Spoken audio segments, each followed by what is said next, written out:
Here's a fun Titanic fact for you. So we all remember this guy, the baker on the Titanic, just hanging out at the back, having drinks. No big deal.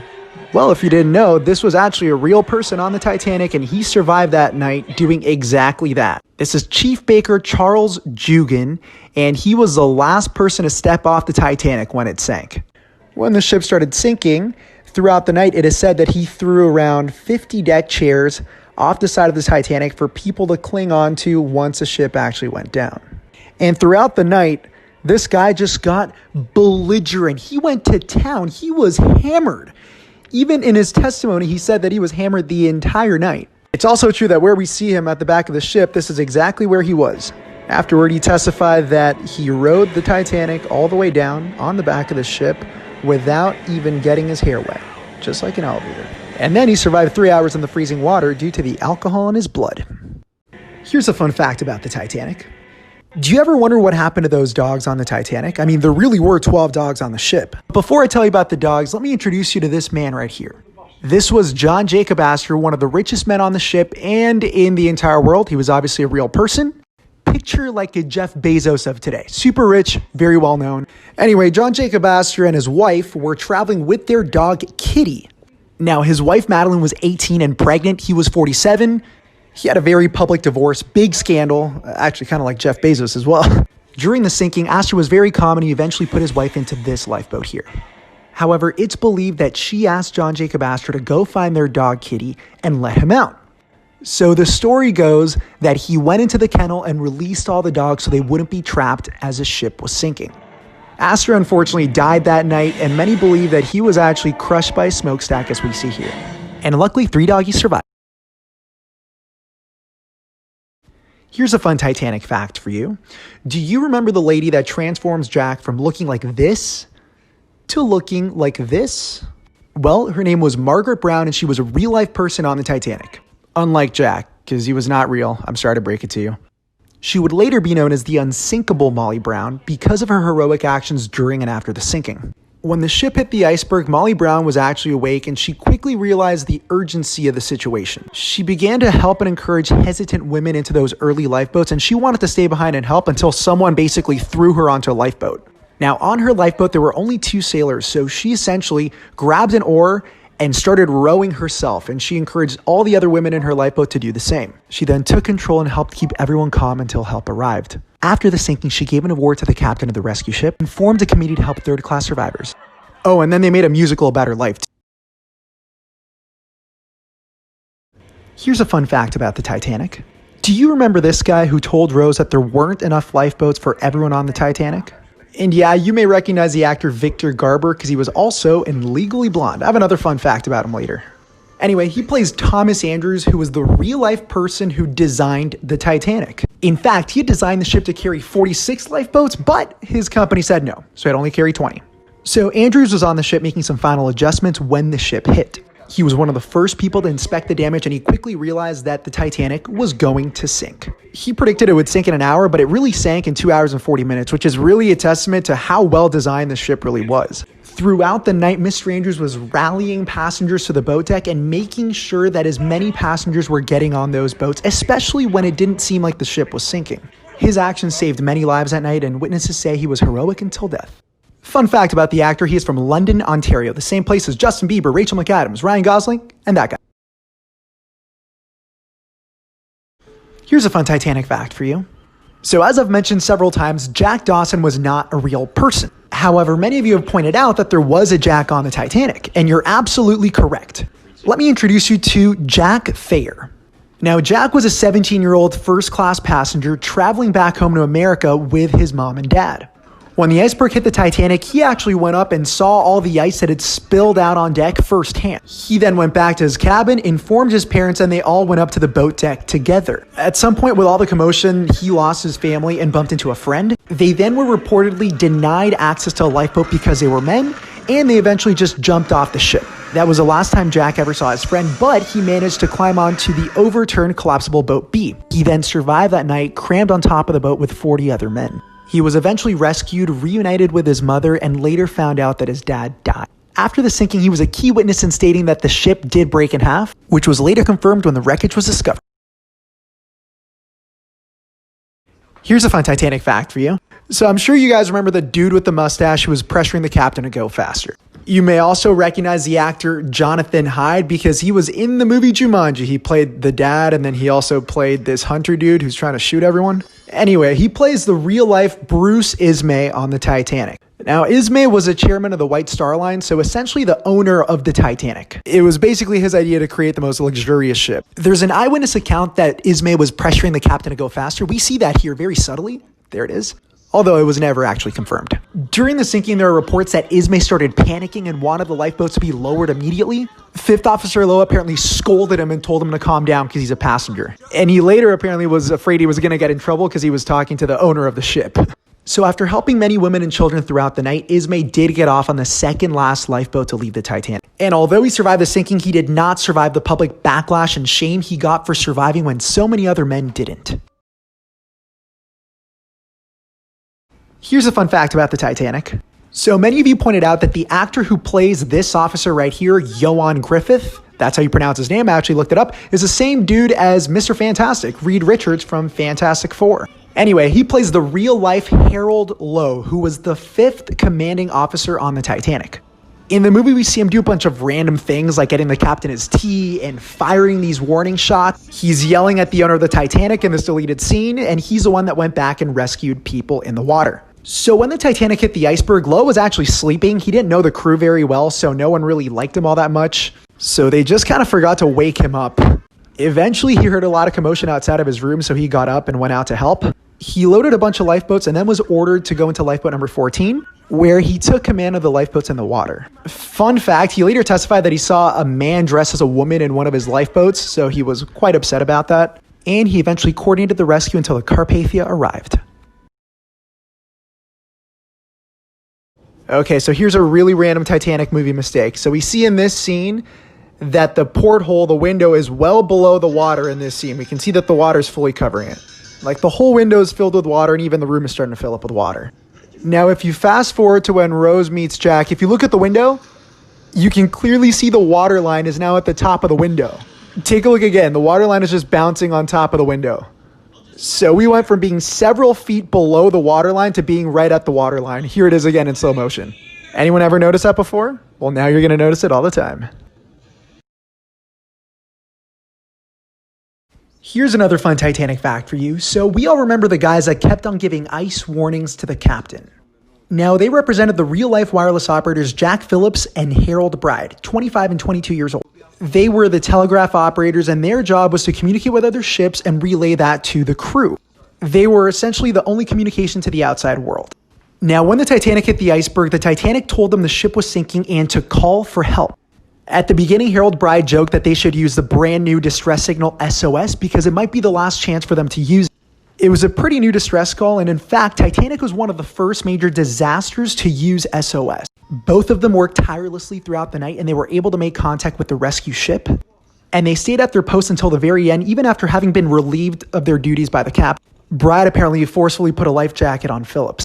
Unfortunately, Jack Phillips died that night, but Harold Bride survived on top of this collapsible life, and his feet were so badly frozen that he had to be carried off when he arrived in New York. Titanic fact part 9, I think. Let's talk about the captain of the Titanic. You may also recognize the actor Bernard Hill because he plays King Theoden in Lord of the Rings, if you remember. Now, he plays Captain Edward John Smith, also known as the Millionaire's Captain, just because he was always smiling and very well liked by the elite of society, the very wealthy passengers, and his crew. Now, Captain Smith had a fantastic career. He had a great safety record, and he was actually supposed to retire after the maiden voyage of the Titanic. When the ship hit, he was already sleeping, but he felt the sway of the ship and came directly to the bridge because he knew something was off. He then ordered his crew to inspect the ship and assess the damage. Soon afterward, he gave the order to prepare the lifeboat. Now, there are many stories about what he did that night and how he died. Some people say they saw him on a megaphone calling other lifeboats to return to pick up more passengers, and others say they saw him helping women and children get off the boat. There's also a report that he was last seen in the water trying to save a baby. What is known is that he went down with his ship. So we've all heard of the Titanic, but have you ever heard of the Lusitania?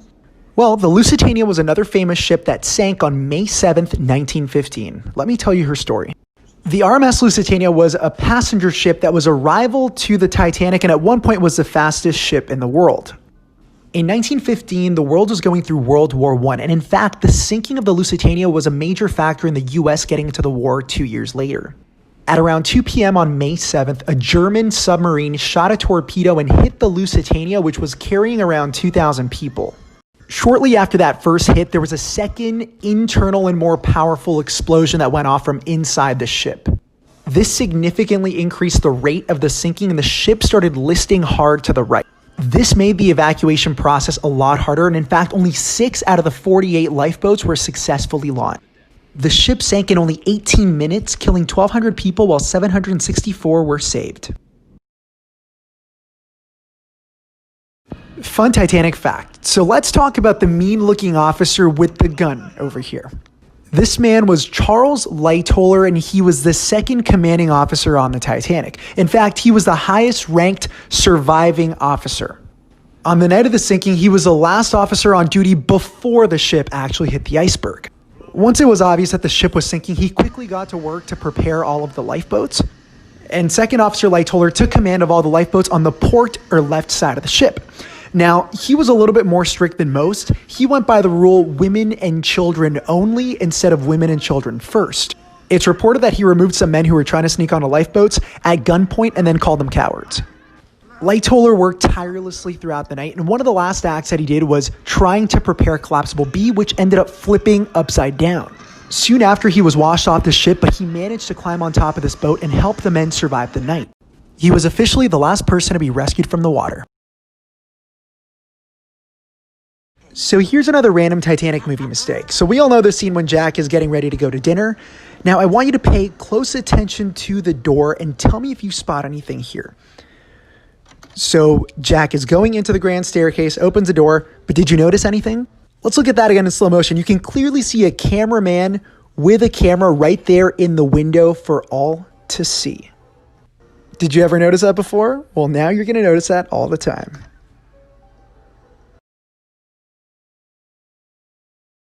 Titanic fact, part 11. So let's talk about this man right here. This is First Officer Murdoch, or many of you know him as, quote, the officer who shot himself. Let me set the record straight on First Officer William Murdoch. First of all, there is absolutely no concrete evidence that he indeed shot himself, as portrayed in the James Cameron film. And I personally don't believe that he shot himself. Now, he was the officer on duty when the Titanic hit the iceberg. Despite his best efforts, most agree that the collision was inevitable by the time the iceberg was spotted. Now, during the sinking, Murdoch was in charge of the boats on the starboard or right side of the ship. He actually worked so efficiently that he had nearly launched half the boats on his side before the other side even launched one. Murdoch's rule was women and children first, not only, which means he was loading men, women, children first, second, third class.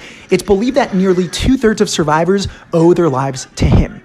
Most witnesses agree that in his final moments, he attempted to launch that last lifeboat, and in the wreck today, you see that cranked and Davitt as a monument to his heroism. So we're all familiar with the Titanic, but did you know that she had 2 nearly identical sister ships? In 1907, the White Star Line came up with a plan to build 3 luxurious ships. They were to be known as the Olympic, Titanic, and Gigantic. Now, the Gigantic was later renamed the Britannic. The first ship to be built was the Olympic, and she went into service in 1911, and she was also known as the Old Reliable because she was the only one out of the 3 ships that didn't sink. She was nearly identical to the Titanic and even went into service as a warship during World War I, and then eventually she was scrapped in 1935. Then in 1912, we have the Titanic, and I think we all know her story. Fun fact, there's a conspiracy theory regarding the Titanic and Olympic, which I'll talk about in another video. Then we have the Britannic, who was refitted as a warship for World War I and went into service in 1915. Unfortunately, she suffered the same fate as the Titanic and sank in 1916 after hitting a landmine. So there you have it, the 3 sisters, Olympic, Titanic, and Britannic. Okay, so let's talk about the Titanic conspiracy theory. Did the Titanic really sink? So the theory goes that the Titanic and her sister ship, the Olympic, were switched when the Olympic was getting some repair work done, and then the Olympic was intentionally sunk in order to claim insurance benefits. Now, there are many problems with this theory, and every Titanic historian has stated that it's false, but let me highlight 3 main points to debunk this theory. First off, the insurance itself. Titanic was insured for only $5 million. She cost around $7.5 to make. So in every scenario, the company would have been losing money. Made no sense. Next is a shipyard number. Every ship was assigned its unique identifier. Titanic's was 401, Olympic's was 400. In every piece of wreckage, propellers, the hull, you find that 401 number. And finally, structural differences. Notice how the Olympic's A-deck promenade is open while the Titanic's is closed at the front. Both ships were similar but not identical. There were many small differences with the ships, but in the wreck today, you can clearly see Titanic's closed A-deck promenade. In conclusion, this theory is false.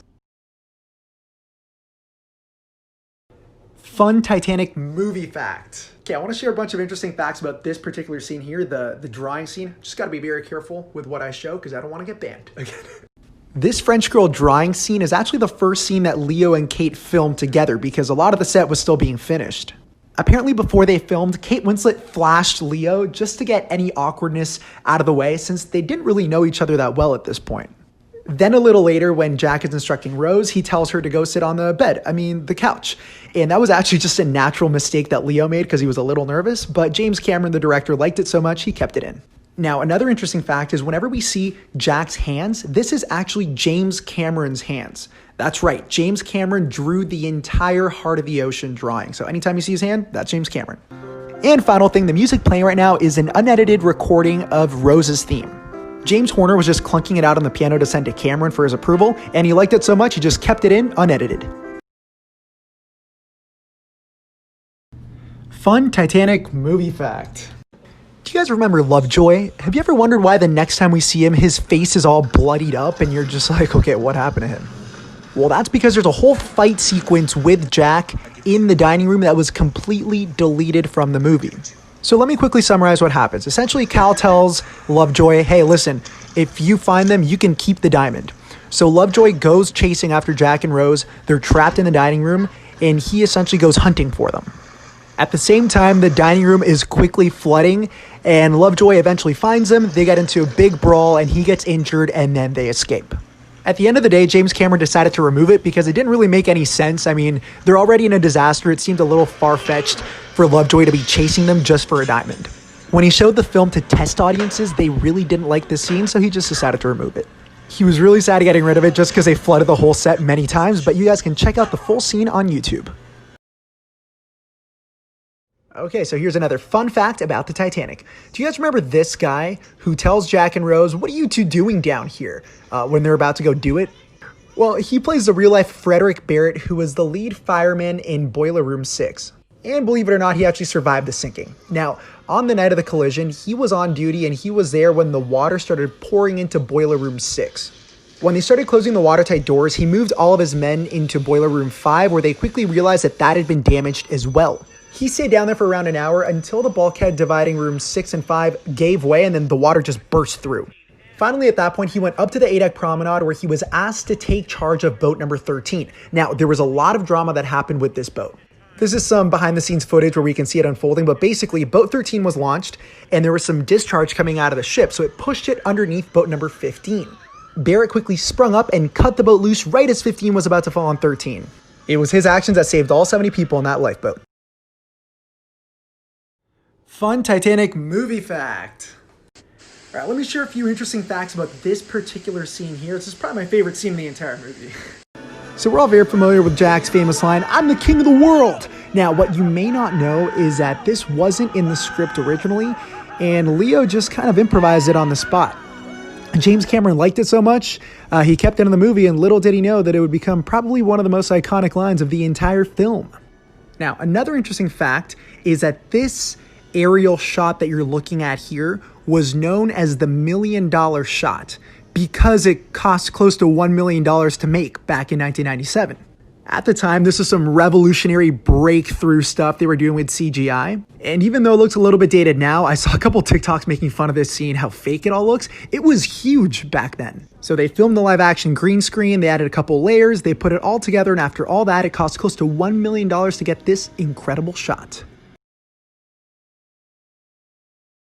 Fun fact about the Titanic. So I'm sure you remember this dude who tells Margaret Brown to shut that hole in her face. Well, he represented a real crew member on the Titanic. This is Quartermaster Robert Hitchens, and he was the guy who was at the wheel when the Titanic struck the iceberg. When the order came in, he immediately swung the wheel as far as it would go, but as we all know, the ship hit the iceberg. Now, Quartermaster Hitchens would become infamous because of the actions he took later that night. During the evacuation, he was put in charge of lifeboat number 6, which happens to be the same lifeboat that Margaret Brown, or the Unsinkable Molly Brown, was on. And the women on the boat would later criticize him for being a coward and being extremely negative the whole night. They claimed that he was yelling and criticizing everybody who was rowing the boat while he was at the tiller. They also claimed that he refused to go back and pick up more people even when the captain ordered them to. This is what we actually see here in this deleted scene. The captain asked him to come back and he says, "No, it's our lives now, not theirs." And it's believed Margaret Brown was so fed up she threatened to throw him overboard, not the other way around. More Titanic movie mistakes. So let's talk about this scene here because there's a couple mistakes we got to point out. So let's start with this one here when Rose breaks this glass. Keep your eye on the glass. So she smashes this, takes the axe, but did you notice anything? Look at the glass here. She smashes it, it's completely gone, and then in the next frame, boom, it's just magically there. I know I'm being nitpicky, but it's a fun little inconsistency. Okay, mistake number 2. Here, Jack is wearing suspenders, but then his stunt double is not, right there. So let's take a look at that again in slow motion. So he has his suspenders, and then if you look, there is his stunt double without any suspenders. And the final mistake that all of you love to point out, the fact that Rose actually hits Jack in the wrist with the axe here. When we take a closer look, you can clearly see that that axe is destroying Jack's wrist. You guys ever notice that before? Now you'll notice it all the time. Let's talk about the Britannic, the sister ship to the Titanic that also sank on November 21st, 1916. So the Britannic was the third sister of the Olympic-class liners, and after she was launched, she was converted to a hospital ship to serve in World War I. She was on her way to Greece to pick up more wounded soldiers when at 8:12 in the morning, it is believed that she hit a German mine, which caused a large explosion. Now, when this happened, the ship started taking on water, and unfortunately, many of the nurses had left the portholes open in order to air out the ship a little bit, so water started pouring in and increasing the rate of the sinking. Seeing as the ship was so close to shore, the captain of the Britannic, Captain Barrett, decided to head toward the shore and attempt to run the ship aground. This is why he ordered the lifeboats to be readied and loaded, but not launched. Unfortunately, some crew members launched the lifeboats without authorization while the propellers were still spinning, so they got sucked in and crushed. Eventually, the captain stopped the engines and gave the order to abandon ship. In the end, the Britannic sank in only 55 minutes, and of the 10,065 people on board, 30 died. Chances are you probably know of the Unsinkable Molly Brown, but you may not be aware of another Titanic survivor that could probably hold that very same title. Let me introduce you to Violet Jessop, who was a nurse that survived disasters on all 3 sister ships, the Olympic, the Titanic, and the Britannic. She was on board the Olympic when it crashed, and she lived through the sinking of the Titanic and the Britannic. So in 1911, Violet was a stewardess on the Olympic when it crashed with the ship HMS Hawk. The ship itself didn't sink, it just received significant damage, as you can see here, and Violet herself was completely uninjured. Then in 1912, her friends convinced her to take a stewardess job, this time on the Titanic, and of course we all know what happened with the Titanic. Violet again survived and was placed in a lifeboat 16. Fun fact, she was actually handed a baby to take care of on the lifeboat, and then eventually she reunited it with her mother. And finally, in 1916, Violet was serving as a nurse on the Britannic when it started to sink, and she was actually one of the lifeboats that almost got crushed by a propeller, but she managed to jump out just in time. So there you have it, the truly unsinkable Violet Jessop. Guys, did you know there's a book that predicted the sinking of the Titanic? Well, kind of. Let me tell you a little bit more about this book. So there's a fictional book called The Wreck of the Titan or Futility, written by a man named Morgan Robertson in 1898, a full 14 years before the sinking of the Titanic in 1912. And after the disaster, this book got a lot of attention just because of the striking similarities between what happens in this fictional story and what really happened on the Titanic. Okay, so what were the similarities? Well, first of all, this book is about a ship called the Titan, obviously very similar to Titanic, that was sailing the Atlantic Ocean, hit an iceberg, and sank. Both ships didn't have enough lifeboats for everyone aboard, and they were carrying similar amount of passengers. In the story, the Titan was carrying around 2,500 passengers, while the Titanic carried 2,200 passengers. After the sinking, everyone thought the author was a clairvoyant or a fortune teller, which he obviously denied, but the similarities are quite striking. So there you have it. Mere coincidence? We'll never know. Time for another Titanic fact. Okay, let's talk about the guy who spotted the iceberg that night. His name was Frederick Fleet. He was 24 years old and he was one of 6 lookouts working on the Titanic. On the night of April 14th, he was in the crow's nest on duty with another lookout named Reginald Lee when he spotted the iceberg. As soon as he spotted it, he rang the bell 3 times, phoned the bridge, and uttered his famous words, "Iceberg right ahead." The ship immediately started turning before he was even off the phone, and it's believed that 37 seconds later, Titanic hit the iceberg. After the collision, both lookouts weren't even sure if the ship had actually hit, so they remained in the crow's nest for 20 minutes. Fleet then went to the boat deck, where he was ordered by Second Officer Lightoller into lifeboat number 6 to help out. And yeah, you may recognize boat number 6 because it carried the famous Unsinkable Molly Brown and Quartermaster Hitchens, who I've talked about in previous videos. And Fleet is featured a little bit here in this deleted scene.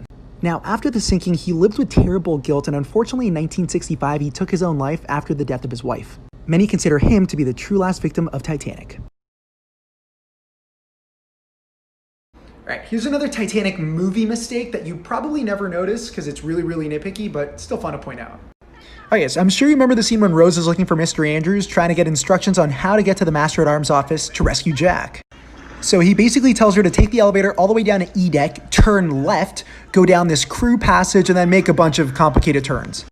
The only problem is that on the real Titanic, this would have been a literal wall. She wouldn't have been able to go through that passage. It didn't exist. Coming out of the elevator on E deck, this is what she would have seen on the real Titanic. You can see that if she turned left, she hits an actual wall. So let's compare that one more time to the movie. If you look here, this hallway did not exist. Here's the real Titanic animation again, and I know I'm being super picky, and James Cameron actually did a fantastic job with all the knowledge that he had back then. It was super accurate, but it's just pretty fun to point out. And if you want to be super nerdy, here's the elevators. Rose could have just gone all the way straight, right to the Master-at-Arms office. Not that complicated. And the animations are from Titanic: Honor and Glory. Did you know that we had a modern-day Titanic sinking just a few years ago? Many of you may remember the news headlines about the Costa Concordia, a cruise ship that sank on Friday the 13th, 2012. Now, how could a disaster like this even occur in the modern day? That evening, the Concordia was sailing extra close to the Italian island of Giglio to perform a sail-by salute. Unfortunately, the captain misjudged and she collided with some rocks, immediately creating a massive gash in the hull. This occurred at 9:44 p.m. and almost immediately the ship lost power and panic began to ensue among the passengers.